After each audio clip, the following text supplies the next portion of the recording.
Hello guys, my name is Nella Paulose. Welcome to nurse buds. ഇതെൻ്റെ ഒരു പുതിയ യൂട്യൂബ് ചാനലാണ്.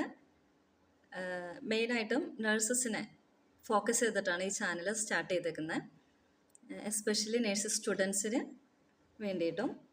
So please support me. Okay, നമുക്ക് സ്റ്റാർട്ട് ചെയ്യാം. നമുക്കൊരു ഡിസീസ് വന്നിട്ടുണ്ടെങ്കിൽ നമ്മൾ എന്താ ചെയ്യാം? നമ്മൾ മെഡിസിൻ ഉപയോഗിക്കും അല്ലേ? അത് അതിൻ്റെ കറക്റ്റ് ഡോസിൽ ഉപയോഗിച്ചില്ലെങ്കിൽ എന്ത് ചെയ്യും? എന്ത് പറ്റും? അത് അതിൻ്റെ ടോക്സിസിറ്റിയിലേക്ക് പോകും അല്ലേ?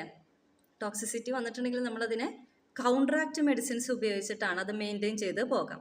നമുക്കിന്ന് കുറച്ച് ആൻറ്റിഡോട്ട്സുകളെ പരിചയപ്പെടാം. Okay, paracetamol, N acetyl cysteine, warfarin, vitamin K, heparin, protamine sulphate, digoxin, digibind, digifab or immune fab എന്നും പറയും. Cyanide, sodium thiosulphate, benzodiazepine, flumazenil, morphine അല്ലെങ്കിൽ ഓപ്പിയോഡ്സ്, നമ്മൾ നാലക്സോൺ ഹൈഡ്രോക്ലോറൈഡ് ഉപയോഗിക്കുകയാണ് ചെയ്യുന്നത്. Iron, deferoxamine, lead, succimer, magnesium sulphate, MgSO4, calcium gluconate. ഇനി universal ആൻറ്റിഡോട്ടായിട്ട് നമ്മൾ എന്ത് ഉപയോഗിക്കുക? ചാർക്കോൾ. ബീറ്റ ബ്ലോക്കേഴ്സ്, ഗ്ലൂക്കഗോൺ ആണ് ഉപയോഗിക്കുന്നത്. ഓക്കെ, ഇനി ത്രോംബോലൈറ്റിക്സ്, SK പോലുള്ള ത്രോംബോലൈറ്റിക്സിന് നമ്മൾ ആൻറ്റിഡോട്ടായിട്ട് ഉപയോഗിക്കുന്നത് അമിനോ കാർബോറിക് ആസിഡ് ആണ്. Dopamine, ഫെൻഡോലമൈൻ.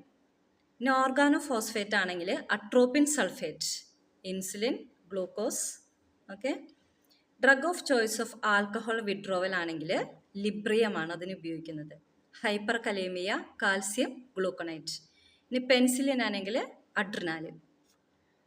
This is all about this class.